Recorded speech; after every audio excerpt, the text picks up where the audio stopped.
Hi, I'm Heather. Welcome back to my channel, Red Ibis Coaching.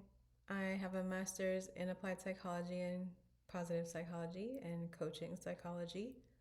And I am a coach who primarily focuses on well being, but through the framework and lens of culture, of relocation, of job transition, of really reaching your potential and using lots of different tools to figure that out. This video, though, is about workplace well being and why it matters to everyone.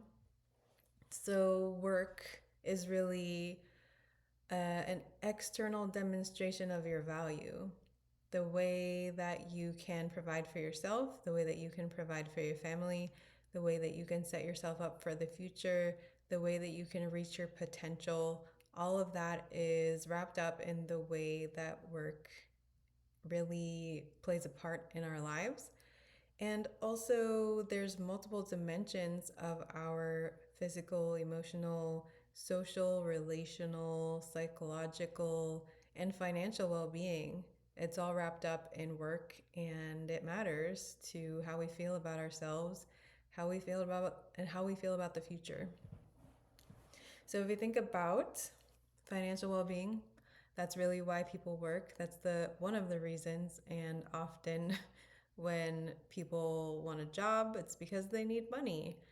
Um, it's not just your earning potential, but when marginalized people, such as women of color, do not access or cannot access the types of work that they are qualified for and the types of work that they enjoy doing, they have less financial freedom, less financial flexibility, less ability to take time off, lower potential lifetime earnings. So, how much money you make over your lifetime, your potential for promotion, your potential for leadership, and how you pursue those roles based on the income that you're looking for.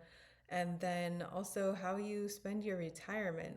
Because if you don't meet your lifetime potential earnings, you may not have the retirement that you rightfully deserve, to be honest.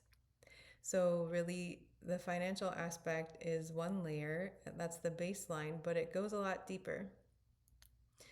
If you think about moving to a new city or moving to a different part of the country you live in, you think about how you're going to fit in, how you're going to find community and connect with other people. One quick way that many adults feel like they're able to do that is through work. I'm not saying that everyone wants to be friends with their coworkers or hang out with them after work, but it's a way in to the community. So if you are an immigrant, or even if you live in the country that you were born in, but you are seen as an outsider from the dominant cultural perspective. So in Ireland, for example, the pervasive idea that white every Irish person is white means that people who are not white but live in Ireland, were born in Ireland, feel like outsiders in their own countries, in their own country, in their own communities. So that matters when it comes to the workplace, because if you try to get a job or you get a job, but you feel like you don't quite belong, you are left out of meetings for no reason, or it feels like people are talking about you behind your back, or you and another person of the same race are getting mixed up for one another, like your manager is calling you their name or sending you their pay information. That's very problematic, and it means that you're not being taken seriously in your job. This can affect the way you feel about yourself, but it also affects your career trajectory. In a place like that, you might feel like you either need to get out as soon as possible or try to really prove your case for why people should value you. And if you're successful, that's great. But if you're not, that's going to erode your self esteem even further. When you think about the social and relational aspect, so not only are my contributions valued, but am I valued as a human being? That matters, because if you feel like you can't connect on any level with your coworkers, it's a lot harder to collaborate. It's a lot harder to feel like they have your back if you need something. It's a lot harder to feel like you are being seen as a human being. Or like if you feel like the only way that you can connect is for things in common, but the other person feels like you don't have anything in common because you're not white or because you don't have children. Those sorts of things will decrease your satisfaction with work and make you feel less workplace well being. When we're thinking about work, it's something that we spend so much of our life doing. And it's not just about us, it's about the people in our lives who see how we experience things. What I mean is, if you have another friend who wants to get into the industry you're in, but they feel, and they're the same race as you, but they feel like you've struggled so much, it's going to make them hesitate because maybe they're going to feel that that industry is going to discriminate against them too. For example, in the modeling industry, if your look is not valued and not prioritized, and you are passed over for a lot of modeling gigs, that's going to change how you feel your career is going to go overall, and how other people who are observing your career are going to feel about trying to enter that career. It also affects your children, because if they see you struggling in your career, they're going to think that work is struggle. It's going to be less likely that they'll feel like they can succeed in work if they see you struggling because of race.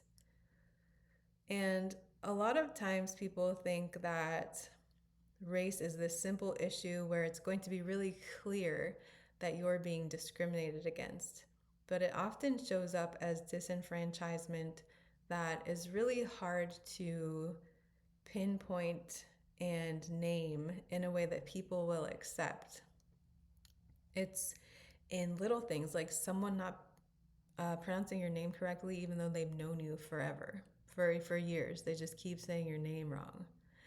Or people saying, you know, you're taking a lot of time off, or you get sick a lot. Like sometimes it's just these little things that add up, and you're seeing that other people in the company are being treated in a way that doesn't reflect the way you're being treated. And over time, that can just erode your sense of belonging. Belonging is essential for well being. Feeling like your identity is accepted is essential for well being. So, if you don't even see other people like you in the company, that can be hard for some people. Uh, the workplace environment in the US can be good or bad for people of color, women of color. And in Ireland, it shows up in different ways, but it's still the same result. There are still people who feel like their well-being is diminished by their experiences at work. And there's lots of evidence from the positive psychology research that I did. There's there's are ways to combat that. And often it seems to be the case that women of color are already doing that. So if women of color are already doing as much as they can to feel good, uh, irrespective of how their workplace is treating them, then it's truly a systemic thing where workplaces need to change in order to be more hospitable to many different kinds of people. It's 2026, so we're beyond saying why. We know why. because everybody deserves respect at work, and everybody deserves to be treated with interest, positive regard, curiosity, and a genuine desire for that person to succeed. When one person succeeds, everybody succeeds. It doesn't take anything away from anyone else for someone to succeed if everybody is working together to support each other. So that's a little bit about workplace well-being, and I will talk to you again soon. Thanks for watching.